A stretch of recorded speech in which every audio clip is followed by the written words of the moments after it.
Situacija, pozdravljeni nazaj na Džurnem kanalu, moje ime je Ian. A si pripravljen, da odklopam možgane za naslednjih 10 minut? Jaz mislim, da sem pripravljena. Gledaš Dolgi jezik, prvo sezono, četrto epizodo že za mano. Pet ima... Oh my god, mravlja na steni. Ne, to leti! Jaz se bom joka začel. Ne, jaz to ne moram. Zdaj me pa še všeč začel. Pa še všeč me srbi.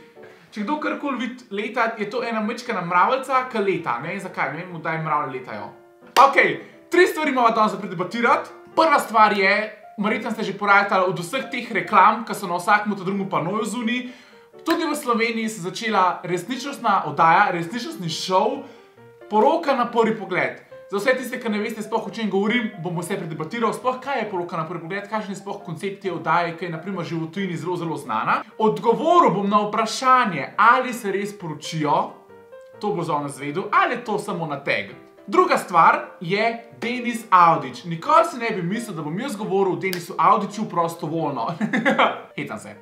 Zakaj bomo govorili o Denisu Avdiću? Zaradi tega, ker je izgubil njegovo oddajo na Pop TV-ju. Verjetno ste tudi vsi videli, da se je vrnila oddaja Znan obraz ima svoj glas. Kdo je gledal samo prvo sezono? Jaz. Na koncu bomo pa govorili o slovenskem youtuberju, ki ima več kot 50 000 sledilcev. Ne bom še spoilal, o čem bova govorila, ker želim, da pogledaš video do konca in gotoviš, ampak sem slišal ene govorice.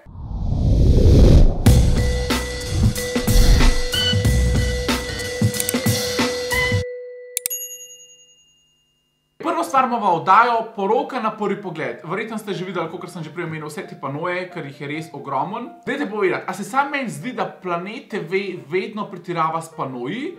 Kdaj ste nazadnje videli, da je imel Pop TV panoje? To je čudno, zakaj ima Planet TV panoje, Pop TV pa ne? A jih Pop TV mogoče ne rab?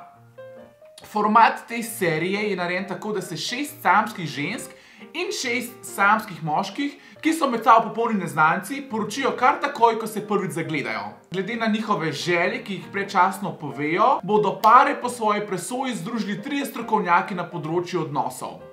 Se pravi, 6 samskih folkov in 3 ljudje, ki so strokovnjaki na odnosih, jih bojo skupaj poparčkali in tisti se bojo poročili ne glede na to, a se hočejo, a se nočejo. Wow. Moram pa priznati, da takoj, ko sem slišal, da bo ta oddaja prišla na televizijo, je bilo meni tako, okej, a se bodo res poročili, ker jaz do danes še tega ne verjamem. In jaz sem šel raziskati, ali se te posamezniki dejansko poročijo, ali rečejo samo ja pred kameram. In najdel sem tudi odgovor. Za vse tiste, ki ste gledali drugo epizodo, je en fant Andraž noter, ki je povabil svojo prijateljico na kavico, da ji pač pove, da se bo on poročil, ne? In takrat sem jaz prvič posumil, da dejansko je nekaj za temu, da ni vse tako, kot pravijo, pa tako, kot prodajo na plakatih, ne? Zdaj, da sta za mizo. On je prvič povedal, da se bo pač on poročil. In to prijateljica ni vedela in ko je on to povedal, je rekla, kaj, a si ti resen? In on je tako rekel, ja, sem, ja. In ona mu je nazaj rekla nekaj na to foro, a pa se bo to zares poročil? In je on rekel nekaj na to foro, ja, rečemo, lahko bi temu tako rekel. Čak, kako bi lahko temu tako rekel? On je takrat ni direktno rekel, ja, se bom poročil, ampak je rekel nekaj na to foro, ja, nekaj tazga, ja. In takrat sem pač prvi pomislil, ja, okej, šlo mi je iz usta, da se dejansko ne poročijo. Kaj pravi Planet TV? Pari si v ljubezenskem eksperimentu Poroka na prvi pogled za obljube izmerjajo pred pravim matičarjem. Poročni obred je torej pristen. Se pravi, obljube si izmenjajo pred matičarjem. To je res. Kljub temu pa para še ne podpišeta poročne pogodbe, ker je morda tisti končni cilj, ki si ga vsi želimo na koncu eksperimenta. Da bi nevesta in ženin postavila še zadnjo piko na i ljubezni, ki se je razvila med snemanjem. Smo mi tudi dobili tukaj odgovor na vprašanje, ne poročijo se zares. Ker po eni strani popolnoma uniči cel koncept oddaje, ker pa če se ne poročijo, zakaj pravite, da se bodo dejansko poročili, ampak dejansko zaigrajo pred notarjem, da se poročajo. Ampak pogodbe pa ne podpišejo. Mi je pa še en ženin padel v uč, ker je bilo že par člankov v njem napisanih, zaradi tega, ker je tale ženin bivši od tele punce, ki jo že vsi poznate. Kaj pravi Andraž, zakaj sta šla narazen? Na Ano imam zelo lepe spomine, uživala sva, potovala, v kratkem času sva veliko lepega doživela. Tudi kregala se nisva bila, sva zelo kompatibilna, ni bilo...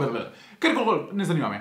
Prav to, da sta bila pol leta skupaj in pa sta šla narazen, vse lepo prav. Ampak je pa zanimivo, koliko je majhen svet, pa koliko se ljudje, ki vidijo veselje v resničnih šovih, še v resničnem življenju jamejo. Tako da, zanimivo. Ok, pa smo predelali prvi segment. To je bilo ful zanimiv. A bom gledal, da ne bom je, ampak je bilo ful zanimivo o tem govoriti. Naša druga debata, dame in gospodje, pa dejansko drama, ki se je naredila med mamicam na Facebooku, kje je njihov najljubši radijski voditelj. Zakaj ni več Avdića na Pop TV-ju? Ne bomo več gledali. Ja, vse te komentarje sem bral, ker sem gledal, da Avdić ne bo več na Pop TV-ju. Jesus. Nova voditelja oddaje, znan obraz ima svoj glas, sta postala Peter Poles in pa Sašo Stare. Ampak, da nekdo po tolikih sezonah kar odide, gre, ga ni več, ne da ni dobil druge oddaje. Ponavadi tako, veš, ko Peter Poles neha voditi eno oddajo, ga Pop TV takoj porabi na eni drugi oddaji. Zdaj pa, Avdića niso nekje drugje porabili in sem jaz takoj, kaj se dogaja? Kaj se zares dogaja? Vodil sem 5 sezon oddaje Znan obraz ima svoj glas, ob tem pa še vse skozi delal najbolj poslušan jutranji šov na Radiu 1. Ok, takoj treba narediti reklamo. Ker pa Radio 1 pripravlja svojo televizijo, ki bo v prihodnosti zaživela, je prišel do prekinitve sodelovanja. Za zdaj česar več ne morem povedati, kot to, da bo Radio 1 postal tudi televizija. Vsekakor pa to ne bo iz našega radijskega studija, ampak se pripravlja nov studio. Pa smo mi zdaj kar nekaj izvedeli. Radio 1 bo imel svojo televizijo. Ker zdaj je Pop TV kar naenkrat ratal konkurenca, ne? Ker je to televizija in zakaj bi oni dali svojega voditelja, ki pripelje veliko maso ljudi, poslušalcev, zakaj bi ga dali Pop TV-ju. Tako da to štekam. Evo, pa smo predebatirali dve glavni... Ok, pa smo predebatirali dve... Dajno! Preden grem še na ta zadnji topik današnjega večera,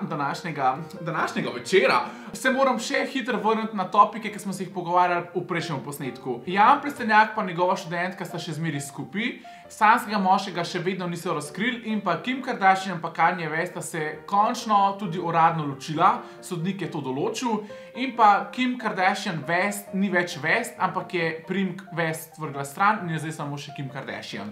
Za vse tiste, ki vas še zanimalo. In že zelo nekaj dolg časa so ene govorice, tako prta glavnih, da se nam pridruži en zelo velik slovenski youtuber. Jaz čisto v pravici povedan nisem vedel, da je v Sloveniji tak velik community ljudi, mladih, ki radi gledajo slovenske youtubere in ki radi gledajo gamerje. Tako da, govorim o slovenskem youtuberju, ki se imenuje Slovensko budalo. Zdaj, verjetno, če ste bolj mlada generacija, ste za njega že slišali, mogoče pa tudi kakšni starejši. In mene zanima, če se bo on res pridružil džungli. Zdaj, ne vem, koga drugega ne vprašam, kakor pa Kajo, ker je pač tudi youtuberka in mislim, da se tudi ona da družta. Tako da, če ste za, lahko mi zdaj Kajo pokličemo, a ja, pa sem še to, Kaja ne ve, da jo bom zdaj pokličal, tako da jaz sem mu dal na zvočnik, pa karkoli bo rekla, jaz bom dal pa to noter.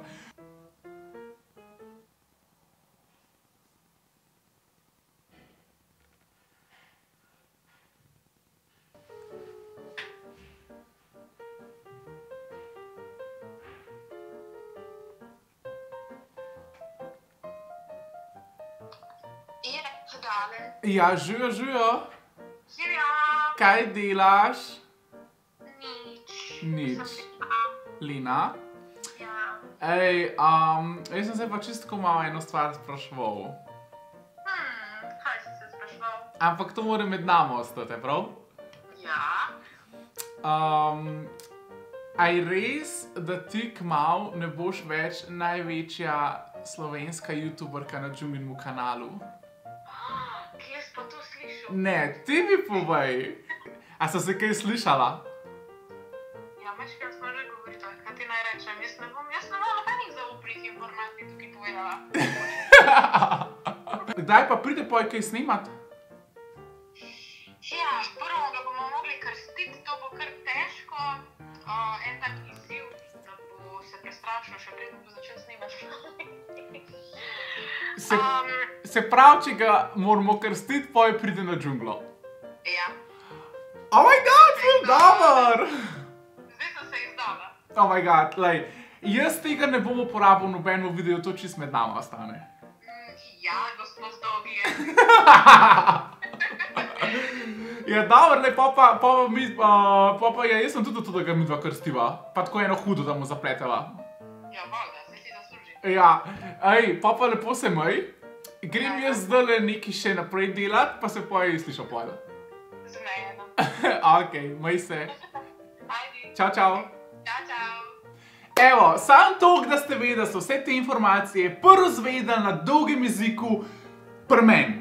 Kakšen je pa to privilegij? Tako da vse tisti, ki me gledate, pa spremljate tole dolgi jezik, to je to. To je ekipa. To je najboljša ekipa, ki bo zmeri vse prvo zvedela. Najlepša hvala, ker spremljate tale segment Dolgi jezik z mano. Dajte pogledati, če še niste vse 4 epizode prej, ki so že bile. Delite jih s frendi, ker vem, da so zelo zabavne. Vsi morate zvedeti nekaj novega. Če mi je bil tale video všeč, ga lajkite. Napišite v komentar, kaj si mislite o segmentu 1, kaj si mislite o segmentu 2 in pa koliko komi čakate tega novega youtuberja. Če res pride, ali mene kaj samo okrog prinaša. Tako da ja, lepo se majte, pa se vidimo drugič v dolgem jeziku. Čau, čau.